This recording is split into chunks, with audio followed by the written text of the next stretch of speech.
दोस्तों, क्या आपने कभी सोचा है कि जहां आप खड़े हैं वहां से लगभग 635 लाइट ईयर्स की दूरी पर बाहरी स्पेस में कहीं दूर एक ऐसा प्लैनेट है जो एक सूरज जैसे तारे के हैबिटेबल यानी जीवन के रहने लायक जोन में पाया गया प्लैनेट है, जिसका नाम है केपिलर 22b। जब एक प्लैनेट एक तारे के हैबिटेबल जोन में आता है तो इसका मतलब होता है कि ऐसा हो सकता है कि उसके सरफेस पर लिक्विड पानी भी हो, और जहाँ पानी होगा वहाँ जीवन मतलब इंसानी जीवन होना भी मुमकिन है। आपको केपिलर 22b तक जाने में कितना समय लगेगा, वहाँ का मौसम कैसा होगा, और इस नए प्लैनेट पर जाने के पहले क्या आपको ज़्यादा मसल्स वाली बॉडी की ज़रूरत होगी। तो चलिए दोस्तों, जानते हैं इन सभी सवालों के बारे में। Let start. दोस्तों, केपिलर 22b वो प्लैनेट है जिसे साइंटिस्ट एक एक्सोप्लैनेट कहते हैं। यह हमारे सोलर सिस्टम के बाहर मौजूद एक प्लैनेट है। केपिलर 22b जैसा एक एक्सोप्लैनेट ढूंढ पाना अक्सर इतना आसान नहीं होता। जिन तारों का यह चक्कर लगाते हैं, इनकी चमकदार रोशनी की वजह से यह हमारे टेलीस्कोप से छुपे रहते हैं। इन तक पहुंचने के लिए साइंटिस्ट ने किस तरीके का इस्तेमाल किया? खुद तारे को ही देखते रहना, ताकि वो किसी भी अजीब बात को नोटिस करने के लिए उन पर नज़र रख सके। उन्होंने केपिलर 22b की खोज ट्रांजैक्ट मेथड कहे जाने वाले एक तरीके से की। उन्होंने केपिलर 22b को देखा, मतलब वो तारा जिसके यह एक्सोप्लैनेट चक्कर लगाता था, और देखा कि इसकी चमक समय के साथ साथ बदलती है। ऐसा इसलिए क्योंकि केपिलर 22b इस तारे की रोशनी को रोक रहा था। इसके साथ साइंटिस्ट केपिलर 22b को और जिस तरह से यह चक्कर लगाता है दोनों के बारे में जानकारी इकट्ठा कर सके, और ऐसा लगता है कि स्पेस में दूर मौजूद यह पत्थर हमारा अगला घर हो सकता है। लेकिन हम केपिलर 22b प्लैनेट के बारे में असल में क्या जानते हैं? इसका भार अर्थ से लगभग 36 गुना ज़्यादा है, और रेडिएशन अर्थ के मुकाबले 2.5 गुना ज़्यादा बड़ा है। केपिलर 22b में एक साल लगभग 290 दिन जितना लंबा होता है। इसके अपने तारे से दूरी हमारे और सूरज की दूरी के मुकाबले 15% कम भी है। अगर अर्थ सूरज के इतने पास चली जाती है तो आप भून जाएंगे।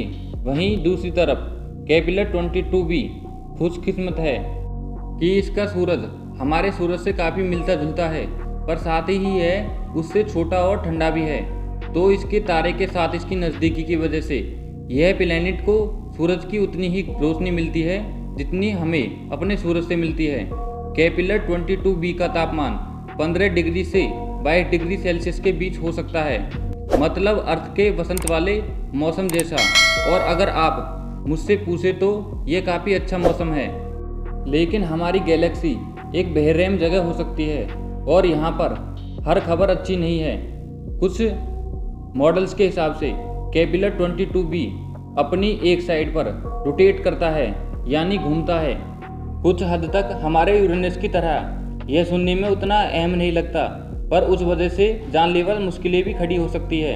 इसका मतलब यह होगा कि इसके नॉर्थ और साउथ पोल्स आधे साल के लिए या तो सूरज की रोशनी से ढके होंगे या फिर अंधेरे से। इसका मतलब या तो केपिलर 22b का तापमान उबलने जितना गर्म होगा या जमने वाले ठंडे तापमान तक बदल सकता है, जो इंसानी जीवनों के लिए अच्छा नहीं माना जाता।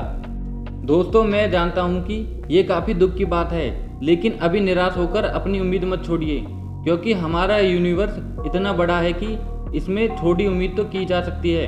दोस्तों, नई स्टडी दिखाती है कि केपिलर 22b एक 50 मीटर गहरे महासागर से ढका हो सकता है, और यह महासागर एक कुदरती क्लाइमेट कंट्रोल का काम करेगा, जिससे भयानक तापमान को रोका जा सकेगा। देखिए दोस्तों, एक महासागर गर्मी के मौसम में गर्माहट को स्टोर करता है और सर्दी के मौसम में उस गर्माहट को छोड़ता है, जिससे एक ठीक ठाक क्लाइमेट बनता है। लेकिन ज़रा रुकिए, आप इतनी दूर केपिलर 22b तक जाएंगे कैसे? मेरा मतलब है, अगर आप लाइट की स्पीड से जाते हैं तो भी आपको वहां तक जाने में लगभग 635 सालों का समय लगेगा।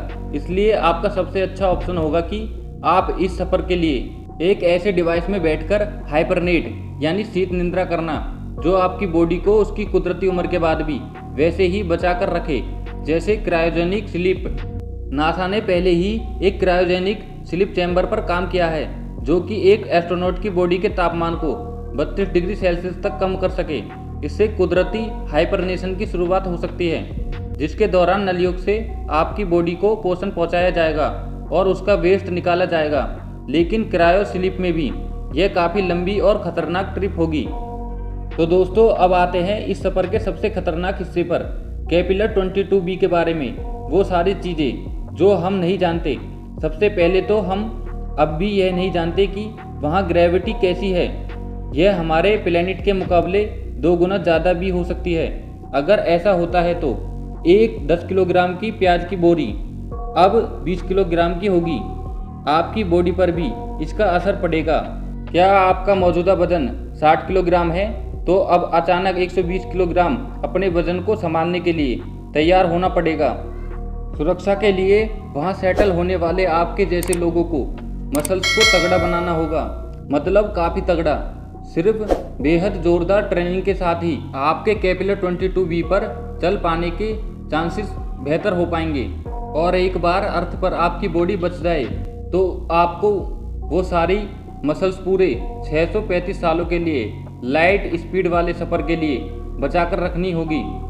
लेकिन इंसान अकेले ऐसे जीव नहीं है जिन पर ज़्यादा तेज ग्रेविटी का असर पड़ेगा। अर्थ से ऑक्सीजन और पोषण के लिए ले जाए गए पौधे शायद केपिलर 22b पर ना लग सके, और अगर आप अपने साथ किसी जीव को ले जाते हैं तो उन्हें एवोल्यूशन यानी विकास में तेजी लानी होगी। ज़्यादा ग्रेविटी से जीवों में चलने के लिए और पैरों का विकास हो सकता है। इससे अंदर मौजूद अंगों की लोकेशन और साइंस भी तय होगी। लेकिन इस एक्सोप्लैनेट के राज यहाँ ही ख़त्म नहीं होते। साइंटिस्ट अब तक नहीं जानते कि केपिलर 22b एक पथरीला प्लैनेट है भी या नहीं, या ये शायद गैस से भी बना हो सकता है जैसे कि हमारा नेपच्यून, या यह पूरी तरह से पानी से ढका भी हो सकता है। अगर आप और वहाँ बसने वाले लोग अपनी क्रायो स्लीप से जागते हैं और खुद को एक गैस के प्लैनेट पर पाते हैं तो यह काफ़ी भयानक होगा।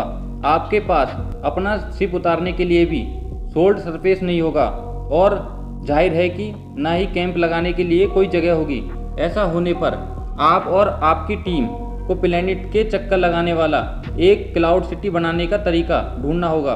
और अगर आप एक समुद्री प्लैनेट पर लैंड होते हैं तो आपको एक सबमरीन वाला शहर बनाना होगा।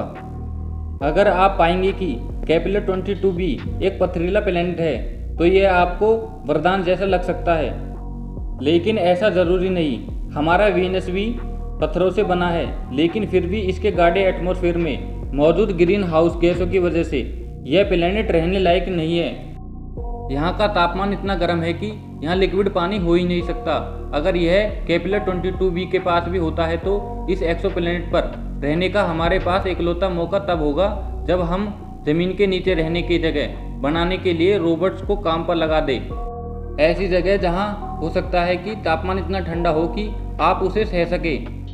दोस्तों, बस इससे यही साबित होता है कि प्राइम लोकेशन होना इस बात की गारंटी नहीं है कि इंसान उस जगह पर जिंदा रह सकते हैं। और हालांकि रहने के लिए दूसरी कोई दुनिया देखने में बहुत दिलचस्प लगती है, पर हमारी अर्थ इंसानों के लिए अब तक की सबसे अच्छी जगह है।